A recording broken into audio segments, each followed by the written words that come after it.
දවසක එක්තරා කාන්තාවක් මෙන්න මේ විදියට හොටෙල් එකකට දුවගෙන එනවා.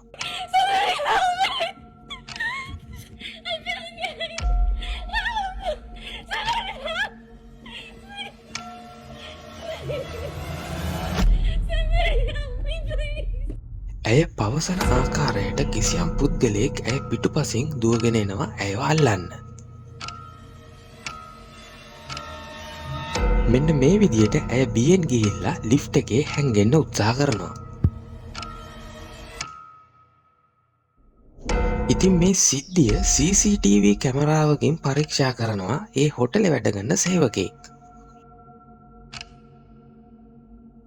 පළමු වතාවට CCTV කැමරාවෙන් ඇයගේ මේ දර්ශනය පරීක්ෂා කරන විට එහෙම කිසිම කෙනෙක් ඇය පිටුපසින් දිව යන ආකාරයක් පෙනී යන්නේ නැහැ.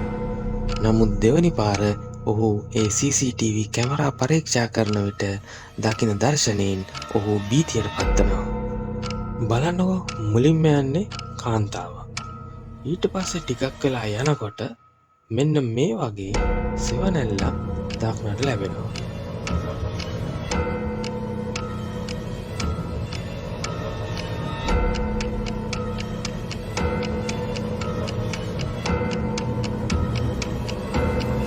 මේ තියෙන්නේ ඔබ හිතන්නේ මොකද්ද? මේක පැරනෝමල් ඇක්ටිවිටි එකක්ද? නැත්නම් ඔවුන් මාව පාපු දෙයක්ද?